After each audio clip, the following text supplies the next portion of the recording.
Hi, I'm Vic Vogel. In daring to become a Renaissance leader, the last chapter, chapter 6, tries to consolidate a lot of what I've talked about through the rest of the book, but it's the more philosophical side of it, where we talk about, what a Renaissance leader is. And just to cover a few points here, a Renaissance leader is a skilled leader in multiple areas and has many leadership capabilities. But what's most important about a Renaissance leader is that it begins to describe what I term an authentic leader is a leader who chose this profession because that's what they really enjoy doing. Unfortunately, when we're in the business world or other parts of organizations, people tie it to a task to help people accomplish a strategy or objective.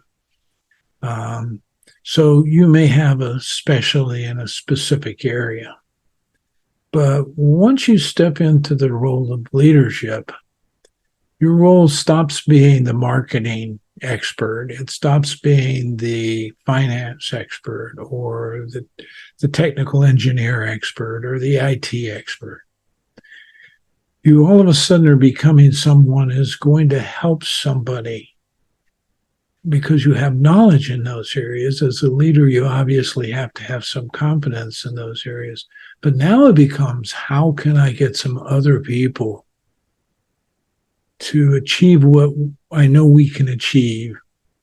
And so your role moves away from expertness so much more into the how to help others and achieving the standard that they need to achieve or what they need to achieve in their goals relative to whatever it is you're doing.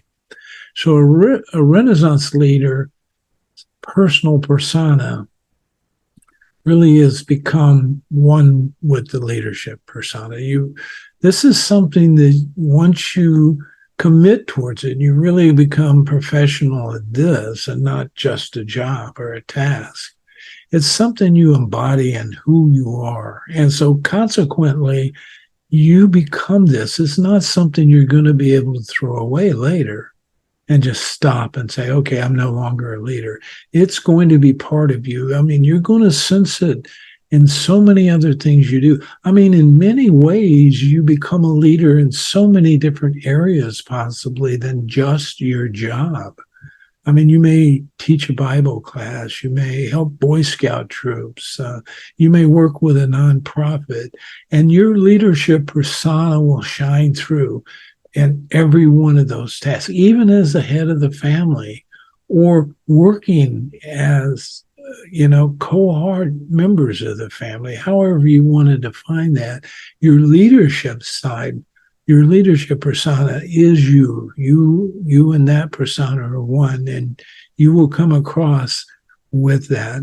I've heard people say that when a person walks in, sometimes they just have an aura about them that says, I am the leader or I am a leader without even saying a word. I don't know. It's hard to explain sometimes, but from an emotional intelligence standpoint and from a positive intelligence standpoint, from interpersonal communication standpoint, somehow in this person, when they lead you, all of those things are happening. They're not just words. They're not just definitions. They're not just examples. These things are in gear in a Renaissance leader. You don't have to know what's that person's doing. They will be executing because they believe it. They have taken the time to understand who they are and they believe it and it is theirs. And they have personalized how they're going to empathize with you, or they personalize how they're going to get you out of that state of mind, that negative state of mind you're in, and work through into a more positive, open mind. How they present tasks to you, how they excite you about the corporate culture. All of that emanates from all of these combined aspects we've been talking about, and it just exudes out of the person. It exudes out of the person. It's almost so natural to them. And you come across so sincere that people just can't help but want to work with you and help you get those things achieved that we need to get achieved. So that's sort of what's going on in this chapter as we talk about it. The you know we talk about how you go about going going about doing that. The journey towards becoming a Renaissance leader begins with you. This is something where I highly emphasize in this chapter. And when I talk about this, I talk about the failure that leadership has had in developing people. And it's not something that we assign blame for because, frankly, we didn't have what we know now from the scientific neuroscience and the psychology we know now. We didn't have it back then. We were just relying on what seemed to work for us.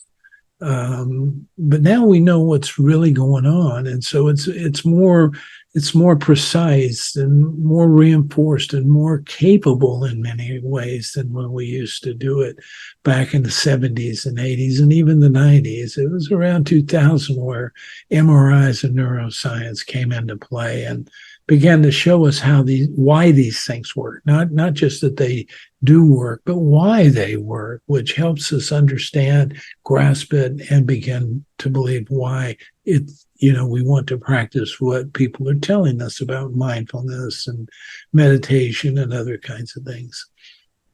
But there are some steps you go through.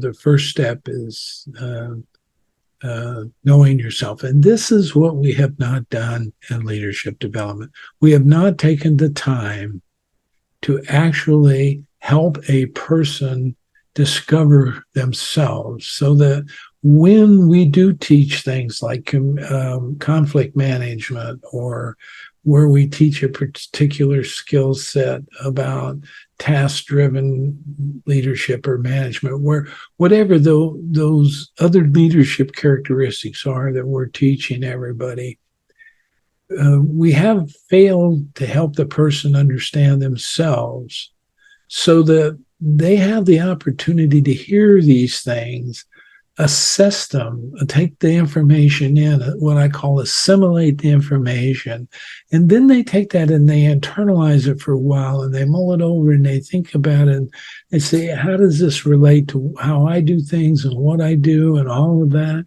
And then they personalize it by making it fit who they are, how they would present. So some people, when they're being empathetic, may do it one particular way. Another person may come at it from a different angle. But whichever way it comes across, it has to come across as theirs. They have to own it. It has to be sincere. Otherwise, the employees will recognize it as not being sincere. That doesn't fit you. And it comes across as a lie, and you begin to lose the trust of your workforce when that happens, and getting that back is extremely difficult. So